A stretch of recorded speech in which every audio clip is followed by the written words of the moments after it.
the beginning that you have made.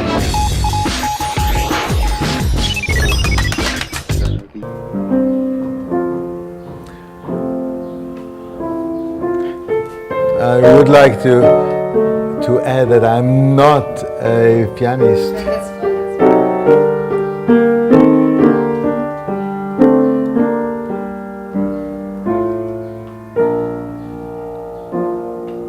So I grew up in Tel-Aviv. I was born in '58, and that was the time when to be an Israeli was, in a way, very remote from my Jewish origins, so to speak.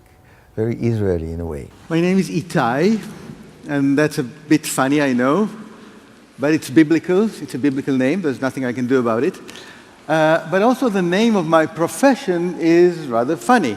It's a conductor. The word for a conductor in Hebrew is actually the same word as a winner.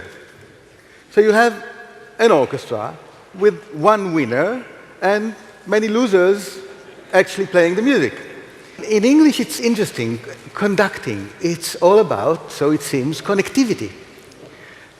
Being able to connect people in some way, to become a conductor.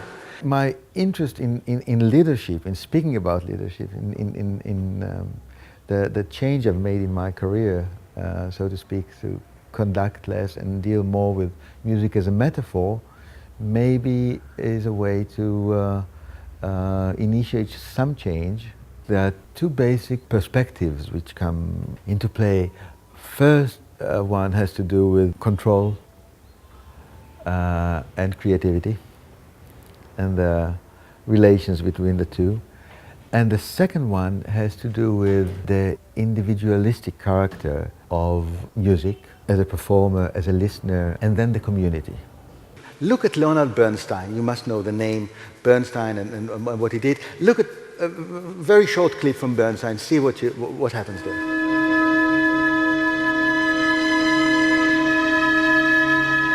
When you look at him conducting, you can see how he has this, we can call it a memory of the future.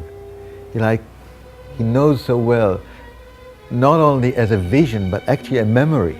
This is there, and therefore you know how to get there. It's so strong and it's so magnetic.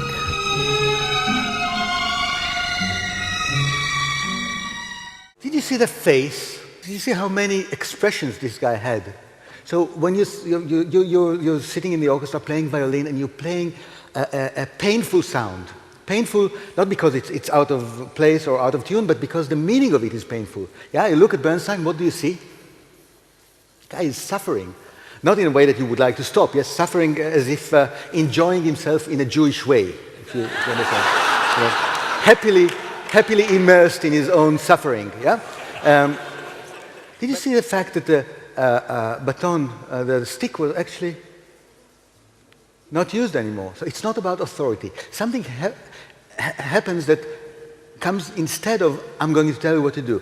And that's a simple human dialogue between people. When I had my Tel Aviv Symphony Orchestra here, it was composed mainly by newcomers from the former Soviet Union. So one day I'm conducting my orchestra and something really doesn't work. We are going through a movement again and again. It doesn't get better, so I stop and I speak to the orchestra and I say, guys, tell me what is wrong? What is not working for you? Is the tempo wrong, or should I do this or should I do that? And there was a complete silence.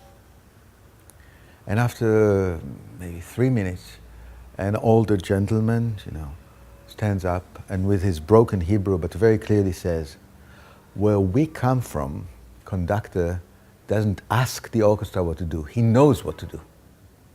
And then sat down. I was trying to respect them by saying, we are partners. And they felt I was really insulting them because that really means they had to work for somebody who's not professional. Now, it takes a lot of time to persuade people to get into this kind of dialogue.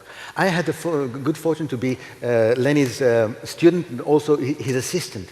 So I witnessed so many times where he would come in front of people and people would just say, okay, you're a great conductor, tell us what to do. He said, I cannot tell you what to do. You have to come with your all of you.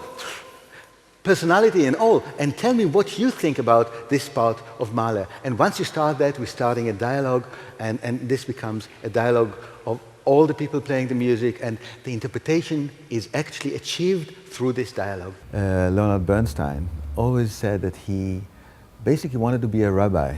That was his ambition.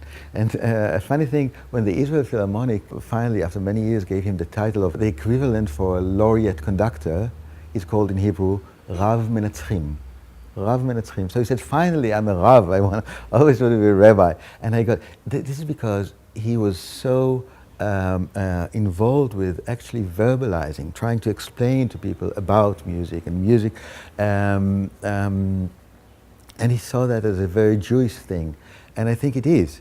And of course, when you have those old sacred texts, Jewish texts on one side, and then musical texts, you have Mozart and Bach, and for a musician they are as sacred as, you know. And I think if you look at the different ways of looking at traditions, you will find great similarities. It is my belief that you really cannot teach somebody something he doesn't know already in one way. Of course, it's a very Jewish thing.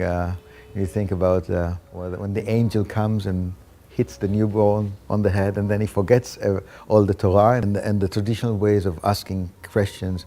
Not only Jewish. I mean, when you say Jewish, you think about Socrates, it's the same thing. You're trying to bring the people to through dialogue. Can we have a little demonstration? Would you be my orchestra for a second? Can you sing, please, the first note of Don Giovanni? You have to sing, oh, and I'll stop you. Okay? Ready? Well, come on, with me. If you do it without me, I feel even more redundant than I already feel. So, please, wait for the conductor. Now, look at me, and I stop you. Let's go.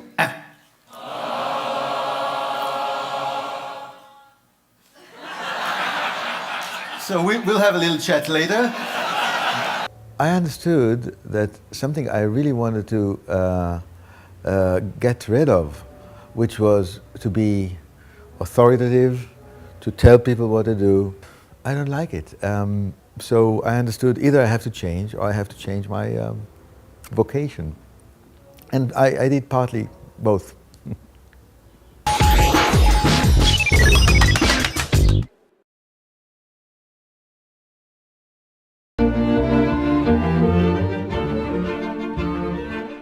This is hardcore Florentine.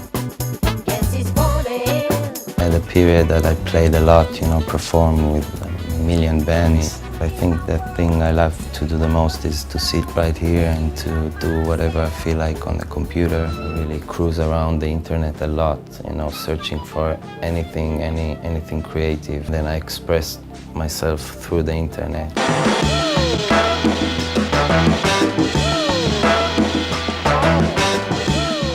It's the evolution of music and technology.